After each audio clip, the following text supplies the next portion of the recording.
This is Real News Media TV, coverage you can trust. Please like, share, subscribe, and hit the notification bell. Select all for daily news updates. 100-member medical mission to visit Jamaica.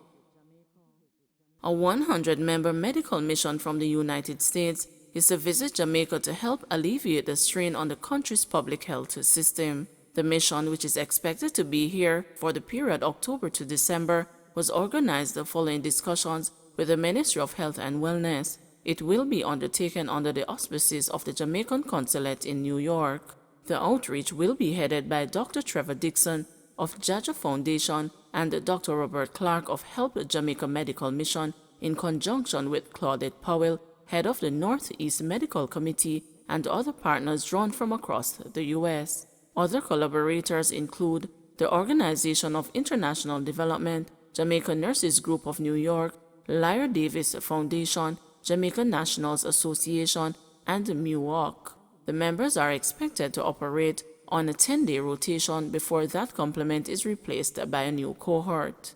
Dr. Karen Dunkley, Jamaica Global Diaspora Council member for the Northeast USA region, told the news that more than 50 people have already signed up to be part of the mission. The visitors will be mainly based in Savannah Lamar, Westmoreland, and the Spanish Town, St. Catherine. It is expected that less critical patients will receive healthcare services. Hospitals have struggled to cope with COVID-19 admissions, causing administrators to put a hold on treatment of elective or non-emergency cases. This will ease somewhat the strain on the healthcare manpower resources, she said. Dunkley stressed that all volunteers would be fully vaccinated. Delacree rocked by gang conflict.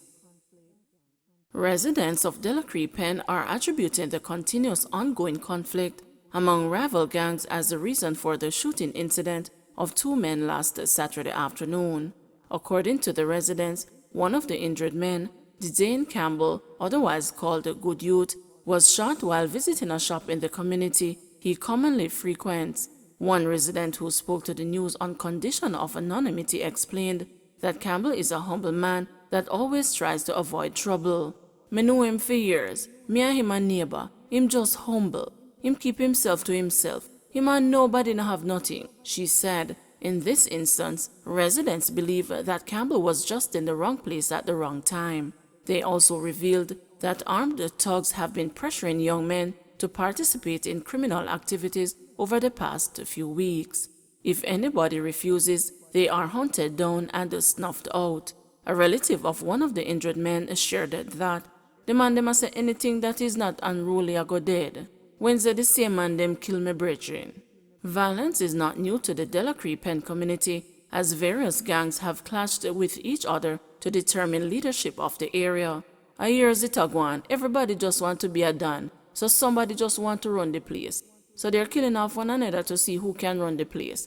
It is stupid, another resident vented in frustration. However, she believes that the police are also implicit in the activities of the criminals. The police are informers. You see, the Hunts Bay police work with some of the bad men down here. They are working with the man them so they can't tell the police anything. So you don't know who to trust. They also blame the police for a shooting that took place 2 Saturdays ago. The residents contend that police fired over 100 shots at a number of homes when they observed that residents were not adhering to the curfew hours. However, this narrative has been emphatically rejected by Superintendent of the St. Andrew South Police Division, Kirk Ricketts. He stated, "I have never heard of such an incident. I have never even heard of such a rumor of such an incident. That would be crazy." He also sought to address concerns that members of the division have been in league with criminals. "What we have found is that these communities are perennially at war. The issue now is that sometimes there is some confrontation between the police and the residents. So what you will find is that narrative suits persons who want to remain in control of these communities where they spew their narratives." Tropical storm Sam forms in the Atlantic. The 18th named storm of the Atlantic hurricane season formed on Thursday, with meteorologists forecasting it to become a hurricane by Friday. It's expected to strengthen into a major hurricane by Sunday. Some forecast models indicate that Sam could become a Category 4 hurricane as it moves westward toward the Leeward Islands. However, it is uncertain whether it will pose a threat to parts of the Leeward Islands or curve northward. According to some simulations, the storm could make a right-hand turn and curve northward over the Atlantic before reaching the Lesser Antilles, while a few models show the possibility of Tropical Storm Sam becoming a threat in the northern Caribbean. Cops preparing file in matter of COVID-positive woman who traveled from Kingston to Grand Cayman. The woman who was allowed to travel to Grand Cayman from Kingston, Jamaica, despite testing positive for COVID-19, could learn shortly if she will be charged. According to the Cayman Compass, a file is to be sent shortly to the Office of Director of Public Prosecutions by the Royal Cayman Islands Police Service. In a report on Wednesday, the Royal Cayman Islands Police Service, in a response to a request from the Cayman Compass, said, "This report is under active investigation by the Royal Cayman Islands Police Service COVID Enforcement Team, and the file will shortly be sent to the ODPP for legal ruling." The police service in that country also explained that they are reviewing the penal code to establish if any offenses have been disclosed where the community, including passengers, crew, etc., were put in any danger by the passenger, the report stated. A breach of the Cayman Islands public health regulations relative to the incident is also being examined, the report added. It was reported that after the woman and her companion disembarked the Cayman Airways flight from Kingston at the Owen Roberts International Airport in Grand Cayman on Thursday, September 9, a Customs and Border Control officer checked her PCR documents and noticed the positive result. The woman and her companion, whose nationalities have not been released, were subsequently detained and placed in a government quarantine, the report said. Additionally, all other passengers on the flight were placed in quarantine and monitored by public health authorities. COD responds to outcry about high fines for breaching mask requirement. Amid public outcry about high fines being imposed for failure to wear masks in public, Court Administration Division is insisting judges are within their rights to levy the fines. A St. Thomas Parish judge was accused of levying excessive fines after some people were ordered on Wednesday to pay up to $200,000 for breaches of the Disaster Risk Management Act. The individuals were charged with failure to wear a mask in public and breaching the curfew order. Kadish Fletcher, Acting Director of Communications at CAD, explained that judges can impose fines of up to $1 million. To provide further clarity, Section 52 of the DRMA establishes the offenses and penalties under the law, the maximum fine of which is $1 million. Now, the maximum fine that was issued at the St. Thomas Parish Court was $200,000. Those fines were issued to adult individuals who were charged under the DRMA. People have noted that under the schedule of fines for breaches of the COVID-19 rules, a ticket for not wearing a mask or social distancing is $5,000. The fine for not complying with the curfew is $10,000. However, COD pointed out that once a person is brought before the court, this schedule does not apply and the judge is guided by the Disaster Risk Management Act only. The parliamentary opposition has also taken issue with the $200,000 fine.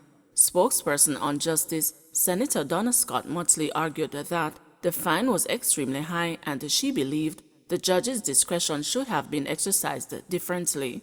The proposed amount by way of ticket is $5,000, and I think the discretion should have been exercised differently. Senator Scott Motley said she is waiting to see how other persons who are in breach of the DRMA will be treated by the court or whether they will go before the court.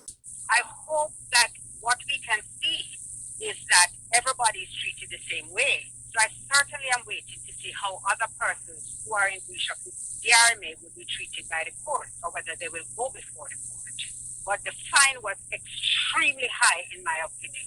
Ruling delayed in police lawsuit for overtime pay. A ruling on the lawsuit filed by the Police Federation seeking the payment of overtime pay for its members has again been delayed in the Supreme Court. During a hearing in April this year, the parties agreed to hold settlement discussions and report back to the court on September 23. However, those discussions did not get underway Thursday. Corporal Rohan James, chairman of the Police Federation, had this to say. The matter has been adjourned until the 25th of November with the intent that the Ministry of Finance and the Ministry of National Security will settle the outstanding sum that is owing to the police officers based on the acknowledgement that this sum total is outstanding. We are hoping that the government will look at what it is that the membership through their agitation and mere presence today are saying that the sum total outstanding. We should be in receipt of that on the next occasion, and the court should be in a position to make a consent judgment. The Federation filed the lawsuit in 2019 against the Ministry of Finance and the Ministry of National Security, the Attorney General and the Police Commissioner, complaining that its members have been working more than 40 hours per week without being paid. The Federation argued that this was in breach of the 2008 Heads of Agreement. It noted that in some instances, rank-and-file members of the Jamaica Constabulary Force work in excess of 90 hours weekly. Don't forget to like, share, subscribe, and hit the notification bell. Select all for daily news updates.